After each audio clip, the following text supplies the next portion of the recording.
Is there anything that you wish you could get a do-over, any regrets or a second bite at the apple? Not really.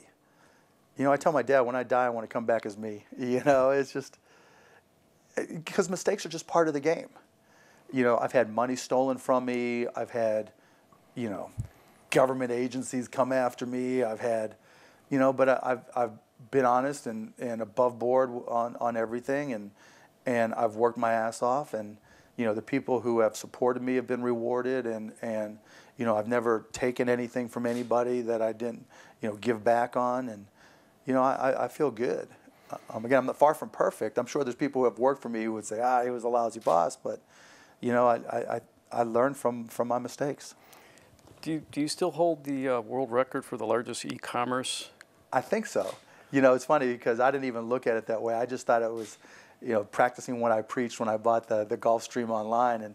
And then one of my buddies, one of my drinking buddies, came into me one day with a Guinness World Book Records book and said, "Oh, you're in it, you're in it, you're in it." And I'm like, "For what?" And I was like, "For the largest online purchase." But yeah, that's cool, and it's something I'm proud of. But that's how a lot of people got to learn who Mark Cuban was. Yeah. Yeah. You know, I guess. Oh, what's it like being famous or infamous? What's the upside and the downside? I mean, the upside is you get good seats at restaurants, and you know, people tend to be overly nice to you. And I guess the downside is you have to, particularly at the beginning, you have to kind of negotiate things with friends and family, some ground rules that, look, you know, my bank account doesn't define me. If you treat me the same way you did when I was poor, we're going to continue to be friends.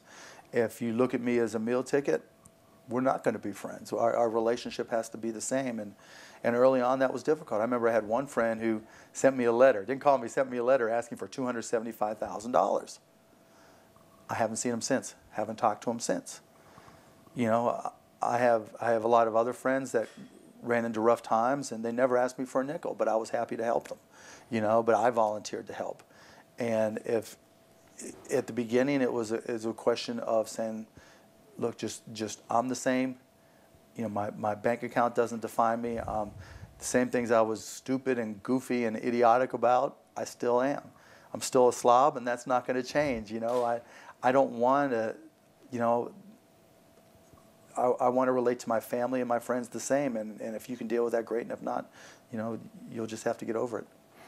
Our previous cover story interview was with Ben Stein, and I have had lunch with him a couple times since, and your name came up. I told him that you were the next big story for us, big interview, and he told me he had fond memories of Star Search, and where you were a producer. Exactly. And we were chuckling that you just didn't seem, you know, you have an obvious passion for production too, you know, HDNet, and, you know, where does that come from? That seems so different than IT. It is and it isn't, in that I never visualized myself as a creative guy, you know, and I always felt that there were a lot of people more creative than I was, but I always felt that technology could radically change production and distribution.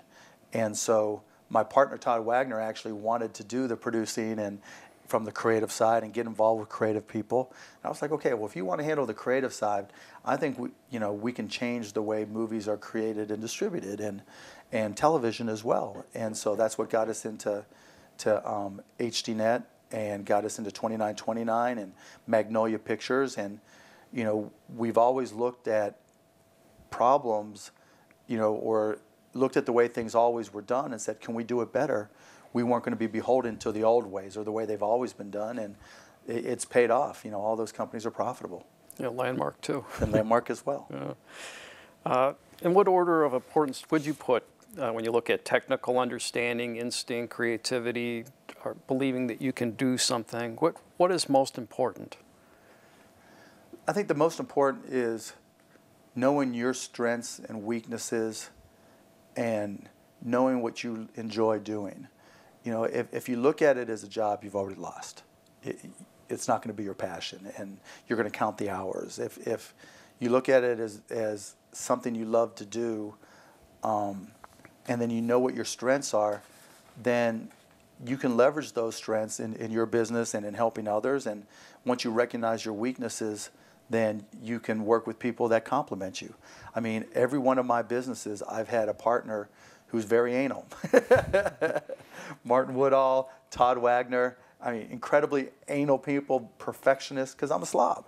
You know, I'm a big picture, think about what's around the corner, how's technology going to change things, how can I change, you know, this industry, and, you know, making sure that there's somebody there to dot the I's, cross the T's, and keep me in the baselines.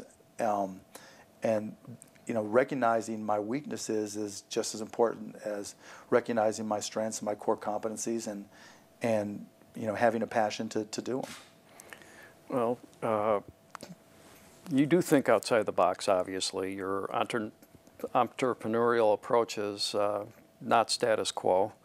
You push the outer limits. Anyone who's watched you in your career has seen that.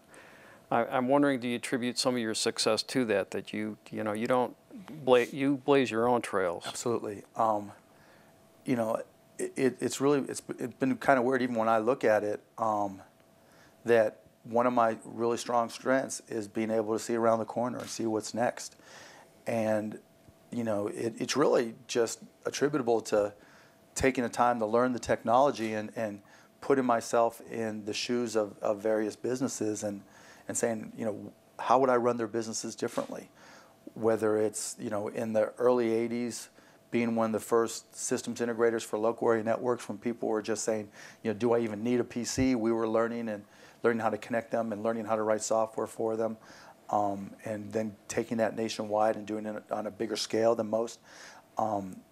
With broadcast.com, starting off as AudioNet, saying, okay, everybody else just wants to get on the internet with text.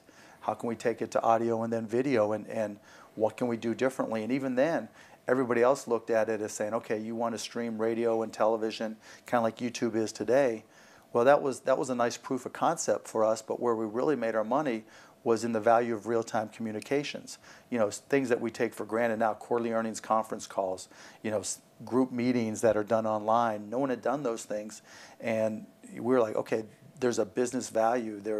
We can help make businesses more productive and more competitive and give them, you know, a profit advantage by leveraging this technology, things that people hadn't considered. You know, when we started HDNet, everybody looked at a high definition screen and said, that's $10,000. You know, there's no way that's ever going to become ubiquitous or become cheap enough for consumers. I looked at it as a PC and said, look, it's going to follow the same price performance curve as any other PC, and it's going to get bigger, cheaper, faster.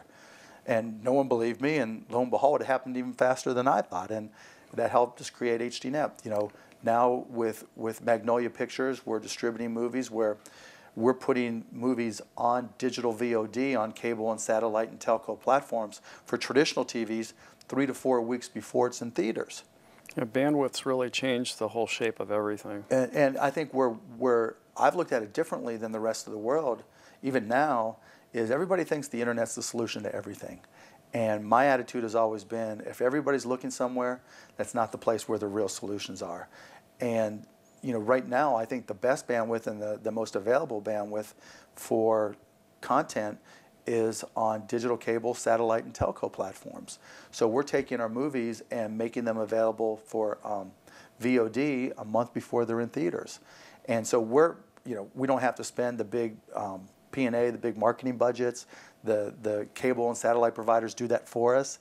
We're generating revenues before it hits theaters, and then all that word of mouth and discussion helps us in the theaters. So now, on Magnolia in particular, almost all of our movies make money, which is unheard of.